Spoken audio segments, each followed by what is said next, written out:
வணக்கம். Welcome to life horoscope. நான் இப்போ ஒரு டிஃப்ரெண்டான ஒரு டைட்டில் குடுக்குறேன். நெறைய பேர் கேட்டதுனால, எந்த ராசியின் பெண்ணை தேர்வு செய்தால், ஒரு ரிலேஷன்ஷிப் ஆர் கல்யாணம், திருமணம், arrange marriage or love marriage. இந்த ராசி பொண்ணு நம்ம வீட்டுக்கு வந்தா, அதுலேருந்து வாழ்க்கை எப்படி இருக்கும்? அவங்களோட சப்போர்ட் என்ன? அவங்களோட பாசிட்டிவ் என்ன? என்னெல்லாம் பாசிட்டிவ் அந்த ராசியில?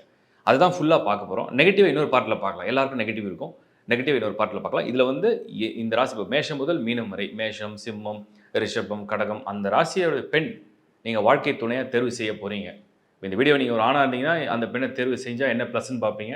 ஒரு பெண்ணாக இருந்தீங்கன்னா உங்களோட பாசிட்டிவாக தெரிஞ்சுப்பீங்க. ஸோ அது ஃபுல் டீட்டெயில் நான் கொடுக்குறேன், பாருங்கள். இன்ட்ரெஸ்டிங்காக இருக்கும். www.lifehoroscope.in சைட்டை பயன்படுத்துங்க, சப்ஸ்கிரைப் பண்ணுங்கள், உங்கள் நண்பரோட ஒருவரோட ஷேர் பண்ணுங்கள். தேங்க்யூ.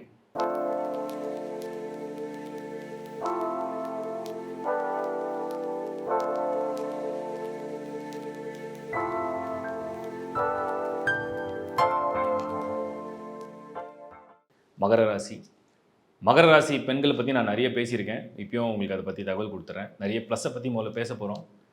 எல்லாருக்கும் மைனஸ் இருக்குது, பட் அது அப்புறம் பார்ப்போம். மகர ராசி பெண்கள் வீட்டுக்கு வந்தாங்கன்னா என்ன விசேஷம்? மகரத்தை கல்யாணம் பண்ணுறதுக்கு நிறைய பேர் என்ன கேட்பாங்க, மகர ராசி பெண் எப்படி? உத்திராட நட்சத்திரம், உத்தரஷாடா, திருவோண நட்சத்திரம், இந்த பக்கம் அவிட்டம். அவிட்டத்துக்குலாம் நிறைய விசேஷ குறிப்பெல்லாம் இருக்குது. திருவோணம் திருமாவளுடைய நட்சத்திரம், இந்த பக்கம் உத்தரஷாடா அபிஜித் நட்சத்திரம்னு சொல்லுவாங்க. ஸோ மகரத்தை தேர்வு செய்யலாம். நான் அதிகப்படியான ராசிக்கு டிக் அடித்த ராசியில் மகரம். சிம்மத்துக்கு மட்டும் எடுக்க மாட்டோம், மற்றபடி எல்லா ராசிக்கும் மகரத்தை டிக் அடிச்சிருவோம். எதுக்குன்னா, மகரம் தான் ஒத்து போகக்கூடியவங்க. வாழ்க்கையே என்ன? ஒரு கல்யாணம் பண்ணுறோம், அந்த வாழ்க்கையை கல்யாணம் பண்ணுறது முக்கியமான காரணம் என்ன? ஒரு வாழ்க்கை துணையை தேர்வு செய்கிறோம், ஒரு பார்ட்னரை தேர்வு செய்கிறோம். மகர ராசி சேர்ந்த பெண்ணை ஒரு வீட்டுக்கு நீங்கள் வாழ்க்கை துணையாக தேர்வு செய்ய போகிறீங்கன்னா என்ன எதிர்பார்ப்போட பண்ணுவீங்க? நம்ம ஃபேமிலியெல்லாம் பார்த்துக்கணும், நம்மளை நல்லா பார்த்துக்கணும், நம்ம கிட்ட அன்பாக இருக்கணும், நமக்கு நல்லா ஒத்து போகணும், நம்ம சொல்கிறதெல்லாம் செய்யணும், நம்ம சொல்கிறதெல்லாம் கேட்கணும், நம்மளோட அனுசரிக்கணும், அட்ஜஸ்ட் பண்ணணும், வாழ்க்கையில் நல்லா உழைக்கணும். இப்படி நிறைய எதிர்பார்ப்பு. இந்த லிஸ்ட்டு வச்சுருப்பீங்க. அது இருக்கணும், இது இருக்கணும், அப்படி இருக்கணும், இப்படி இருக்கணும். இந்த எல்லா லிஸ்ட்லையும் நிறைய பாயிண்ட், இப்போ 100 பாயிண்ட் வச்சுருப்பீங்க அப்படின்னு வச்சுப்போம். 100 லிஸ்ட்டு வச்சுருக்கீங்க, பாயிண்ட்ஸ் வச்சுருக்கீங்க. குறைஞ்சபட்சம் 50லேருந்து 70 ஃபில் பண்ணிவிடுவாங்க. இதுவே பெரிய சக்ஸஸ். எந்த ராசி பெண்களும் இவ்வளோலாம் உங்களுக்கு டிக் அடிக்க மாட்டாங்க. பட் மகர ராசியை பெண்கள் இவ்வளோ உங்களுக்கு டிக் அடிப்பாங்க. மகர ராசியை பார்த்தீங்கன்னா அது ஒரு பூமி ராசி. சரம் ஸ்திரம் உபயத்தில் அது ஒரு சரராசி. பூமியிலேயே சரமான பூமி அது மகரம். அடுத்து மகரம் சனியுடைய ராசி. பெரிய ப்ளஸ் தான். காலச்சக்கரத்துக்கே 10வது வீடு சனி. அவர் தான் உழைப்பாளி. அடுத்து சனி இந்த மகரத்தில் தான் சூரியன் வரும்போது மகர சங்கராந்தி. அதுதான் இந்த பகல் பொழுது தான் மாறுது. அப்போ மகரத்தில் சூரியன் வந்தாக்கா அதுக்கு எவ்வளோ ஒரு விசேஷம் பாருங்கள். அங்கே தான் நமக்கு அந்த விதையெல்லாம் விதைக்கிறது, எல்லா விஷயத்தையும் பண்ணுறது, எல்லா அறுவடை செய்கிறது, முக்கியமான நிகழ்வுகள்லாம் அந்த மகரத்தில் நமக்கு நடக்கக்கூடியதாக இருக்கும். மகரம்ன்ற ஒரு ராசிலாம் உழைப்புன்னு ஒன்று இல்லை, வளர்ச்சின்னு ஒன்று இல்லை, மனிதன் ஒன்று இல்லை, ஒரு ஒரு ஒரு ஒரு வாழ்க்கை சமூகம்னு ஒன்று கிடையாது. அந்த மகரம் தான் ஒரு கூட்டம். அப்படிப்பட்ட பெண் வீட்டுக்கு வராங்கன்னு சொன்னோம்னா, உங்களுடைய என்னென்ன தேவை இருக்கோ அதுக்கு இந்த இந்த நோ சொல்லாத ஒரு கேரக்டராக எனக்கு ஒரு பொண்ணு வேணும். நிறைய பேர் எனக்கு நோவே சொல்லக்கூடாது. நான் எது கேட்டாலும் எனக்கு நோ சொல்லக்கூடாது. நான் காசு கேட்டால் நோ சொல்லக்கூடாது. நான் ஒரு வேலை சொன்னால் நோ சொல்லக்கூடாது. நான் ஒரு விஷயத்தை கொடுத்தா நோ சொல்லக்கூடாது. நோன்னு சொல்லாத எனக்கு ஒரு பெண் வேணும்னா மகரத்துக்கு தான் ஃபஸ்ட்டு மார்க். ஸோ மகர ராசியை சேர்ந்த பெண்கள் அவங்க கணவரை கவனிக்கிற விதம், அவருடைய எதிர்பார்ப்பை பூர்த்தி செய்கிற விதம், அவருடைய கணவருடைய குடும்பத்தை சரியாக கவனிக்கக்கூடிய விதம், அதே மாதிரி குழந்தைகளை பார்த்துக்கூடிய விதம், அவங்க வேலை செய்கிற விதம், வீட்டை நிர்வகிக்கக்கூடிய விதம், இது எல்லாமே இந்த மகரத்துக்கு நிறைய ப்ளஸ் தான். பெண்களில் மகரம் சனியுடைய ராசி கொஞ்சம் ஸ்லோவாக பொறுமையாக தான் எல்லாத்தையும் கிரகிச்சு புரிஞ்சு மேலே வரும். பட் ஒன்ஸ் அது பிக்கப் எடுத்துடுச்சு, விஷயத்தை கிரகிச்சிச்சு புரிஞ்சிடுச்சுன்னா அதுக்கப்புறம் அது அன்ஸ்டாப்பபிள். அது பாட்டில் போயிட்டே இருக்கும். அந்த கடைசி வரைக்கும் ஃபேமிலியோட அட்டாச்சாக ஒரு இருக்கக்கூடிய, ஒற்றுமையை கொடுக்கக்கூடிய, பொறுத்து கொள்ளக்கூடிய, சகித்து கொள்ளக்கூடிய, ஒரு விடாமுயற்சியோடு வாழக்கூடிய, ஒரு நல்ல குண நலன்களோடு இருக்கக்கூடிய, குடும்பத்தில் எல்லாரோடையும் அப்படியே மிங்கிள் பண்ணி பிடிக்குதோ பிடிக்கலையோ, நல்லவங்களோ கெட்டவங்களோ அனுசரிக்கிற குணத்தோடு வாழ்கிற ஒரு தகுதியோடு இருக்கக்கூடிய பெண் மகரம். இப்போ மகரத்தை நிறைய பேர் கேட்பாங்க, மகரம் கல்யாணம் பண்ணலாமா, எப்படி?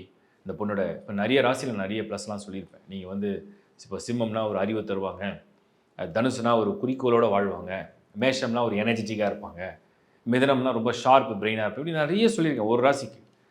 மகரத்தை பொறுத்த வரைக்கும் அந்த ராசியை தேர்வு செய்யறதுக்கு ஒரு ஒரு ஒரு கீ பாயிண்ட் வேணும்ல. காரணம் இந்த காரணம் தான் நான் செலக்ட் பண்ணேன். நான் என்ன சொல்கிறேன், நீங்கள் டேலண்டடு, நீங்கள் ஒரு ஆண், நீங்கள் டேலண்டடு, நாலேஜ்டு, நல்ல ஜாபில் இருக்குது, நல்ல பிஸ்னஸ் இருக்குது, நல்ல ஃபேமிலி பெருசாக இருக்குது, எல்லாம் சூப்பராக. எனக்கு ஒரு பொண்ணு ஒரு சப்போர்ட்டிங் ரோல், நாங்கள் சொன்னால் தட்டாத, பேச்சை தட்டாத, எங்களோட அனுசரணையாக வாழ்க்கையை நடத்துகிற ஒரு பெண் தான் வேணும் யூ கேன் சூஸ் மகரம். நீங்கள் மகரத்தை எடுத்துட்டிங்கன்னா நீங்கள் நல்ல லெவலில் இருக்கீங்க, நல்லா லைஃப்பை லீட் பண்ணுறீங்க. நீங்கள் வந்து ஒரு ஒரு எய்ம் அண்ட் ஆம்பிஷியஸாக இருக்கீங்க.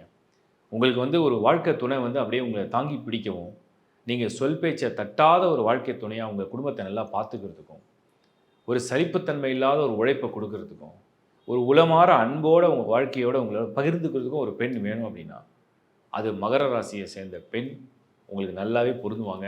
அப்படி இருந்தீங்கன்னா அப்படி சூஸ் பண்ணுங்கள். அது நல்லா உங்களுக்கு பொருந்தும். இதுதான் என்னுடைய கருத்து. நிறைய ப்ளஸ் மகரத்தில் இன்னும் இருக்குது, மைனஸும் இருக்குது. அந்த மைனஸ் நம்ம அடுத்த பார்ட்டை டீட்டெயிலாக பார்க்க போகிறோம். தேங்க்யூ. இப்போ நீங்கள் பார்த்தது ஒரு ஒரு பொது பலன். ஒரு ராசியை வந்து ஆராய்ச்சி பண்ணதில் அது குறிப்பாக பெண்களுடைய மனம், பெண்களுடைய உணர்வு, ஈடுபாடு, அதோடைய ஒரு பொது பலன். இதில் மைனஸும் இருக்கும், எல்லாத்துலேயும் மைனஸ் இருக்கும். ஆணாக இருந்தாலும் பெண்ணாக இருந்தாலும் யாராக இருந்தாலும் எந்த ராசியாக இருந்தாலும் ப்ளஸ் மைனஸ் இருக்குது. அது யாரோட என்ன எக்ஸ்பெக்டேஷனோ அது மேட்ச் ஆனால் ப்ளஸ்ஸு, அது மிஸ் மேட்ச் ஆச்சுன்னா மைனஸ், அவ்வளோதான். ஸோ அப்படி தான் நான் பார்ப்பேன். இதில் யாரும் குறை உள்ளவர்கள் நிறைய உள்ளவர்கள் இந்த உலகத்தில் யாரும் கிடையாது. இந்த பொது பலன் நீங்கள் ஒரு பொதுவான கருத்தாக எடுத்துங்க. இதை பேஸ் பண்ணி முடிவுகளை வந்து அவங்க பர்த் சார்ட் ஒன்று இருக்கும், அதில் லக்னம் இருக்கும், அவங்களோட கிரகப்பலன் ஒன்று இருக்கும். கிரகப்பலன் என்னென்னா என்னென்ன பிளானட் என்னென்ன ஹவுஸில் எப்படி பொசிஷனாக இருக்குது, அது தோஷமாக இருக்கா யோகமாக இருக்கா எப்படி பொசிஷனாக இருக்கா, அதை பேஸ் பண்ணி தான் ரிசல்ட்டு கொடுக்கும். பொதுவாக அவனோட நேச்சர், இந்த கேரக்டரை வந்து நான் வந்து பர்சனலாகவும் அனலைஸ் பண்ணியிருக்கேன். ஹாரோஸ்கோப் வைஸை நிறைய ரிசர்ச் பண்ணியிருக்கேன். அதில் கிடைச்ச தகவலில் மேஷம் இப்படி, மீனம் இப்படி, மகரம் இப்படி, சிம்மம் இப்படி, ரிஷபம் இப்படின்னு சொல்லி தான் இந்த வீடியோ கொடுத்துருக்கேன். ஸோ இதையும் கடந்து அவங்களுடைய தனிப்பட்ட ஜாதகத்துடைய பலன் நிறைய இருக்குது. பட் நீங்கள் இதெல்லாம் நான் சொன்னதை வச்சு அதை வந்து நீங்கள் வந்து பழகும்போது புரிஞ்சுப்பீங்க. அந்த அந்த ராசியோட பெண்ணை நீங்கள் பழகும்போது புரிஞ்சுப்பீங்க. ஓ இப்படி தான் இருக்காங்க, அவங்க நேச்சர் இப்படி இருக்குது, அவங்க கேரக்டர் இப்படி இருக்குது, ஒரு ஒரு இவங்க இப்படி ஸ்ட்ரெயிட் ஃபார்வர்டாக இருக்காங்க, இவங்க கொஞ்சம் ரொம்ப சாஃப்ட்டாக இருக்காங்க, இவங்க பொலைட்டாக இருக்காங்க, இவங்க எமோஷனாக, அப்படி அதை வந்து நீங்கள் வந்து அனலைஸ் பண்ண புரிஞ்சிடும். இப்போ இதெல்லாம் வந்து பாசிட்டிவ் சைடு மட்டும் தான் இன்றைக்கி கொடுக்குறேன். மைனஸ் இருக்குது, எல்லா ராசியிலும் உள்ள மைனஸ். அது ஏன்னா நீங்கள் ரெண்டுத்தையும் தெரிஞ்சுக்கணும், பாசிட்டிவும் தெரிஞ்சுக்கணும், நெகட்டிவும் தெரிஞ்சுக்கணும். ஸோ யாருக்கெல்லாம் அந்த நெகட்டிவ் வேணாம், யாருக்கெல்லாம் இந்த பாசிட்டிவ் வேணும் அப்படின்னு நீங்கள் கம்பைன் பண்ணி அந்த ராசியை நீங்கள் செலக்ட் பண்ண முடியும். ஸோ அதுதான் இந்த வீடியோடைய கான்செப்ட்டு. சர்வீசஸ் நிறைய தொடர்ந்து ஆட் பண்ணிகிட்டே இருக்கும் உங்களுடைய விருப்பத்துக்கு ஏற்ற மாதிரி. அதெல்லாம் நீங்கள் தொடர்ந்து பாருங்கள். மேரேஜ் மேட்சிங்க்கு இந்த வீடியோவே நிறைய உங்களுக்கு மேரேஜ் மேட்சிங் தான் நல்லா யூஸ் ஆகும். உங்களோட லவ் ரிலேஷன்ஷிப், உங்களோட வாழ்க்கை துணை, ஸோ அதுக்கு தான் இது ரொம்ப பயன்படும்.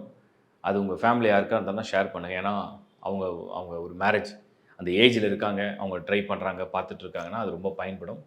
பகிர்ந்து விடுங்க, அதனால் உங்களுக்கு ஒன்றும் தீமை இல்லை. தொடர்ந்து எங்களுடைய நீங்கள் ஆதரவு கொடுக்கறதுக்கு நன்றி. சைட்டில் உள்ள எல்லா சர்வீசஸும் யூஸ் பண்ணுங்கள். சைட்டில் உள்ள நம்பர்ஸ் தான் எங்கள் டீமோட நம்பர்ஸ். கஸ்டமர் ரிலேஷன்ஷிப் ஆஃபீஸர்ஸ் கிட்டத்தட்ட 3 பேர் இருக்காங்க. அவங்க 3 பேருமே 3 நம்பர் இருக்குது. சைட்டில் உள்ள நம்பரும் இருக்குது, டிஸ்பிளே 3 நம்பரும் எங்களோட நம்பர் தான். உங்களுக்கு என்ன சர்வீஸ் வேணும் ஃபுல்லாக அந்த சைட்டை படிங்க. ஏன்னா ஏகப்பட்ட சர்வீசஸ் ஆட் பண்ணி வச்சுருக்கோம். டீமில் நிறைய அஸ்ட்ராலஜிஸும் இருக்காங்க. ஸோ அவங்களுமே உங்களுக்கு வந்து ஹெல்ப் பண்ணுவாங்க. மேரேஜ் மேட்சிங், ஒரு personal consultation, regarding career, regarding health, ஸ்டூடெண்ட்ஸுக்கெலாம் வந்து அவங்க என்ன சாய்ஸ், என்ன ஃபீல்டு எடுக்கலாம், அப்புறம் வந்து மெயினாக வந்து இந்த ப்ராப்பர்ட்டி வாங்கும் போது என்ன மாதிரி டைரக்ஷன், வாஸ்து, நியூமராலஜி, ஜெமாலஜி நிறைய இருக்குது. ஸோ என்ன சர்வீஸ் வேணுமோ யூஸ் பண்ணுங்கள். அடுத்த ஒரு வீடியோவில் உங்களை மீண்டும் நான் சந்திக்கிறேன். It's bye from Shankar Narayan. வணக்கம்.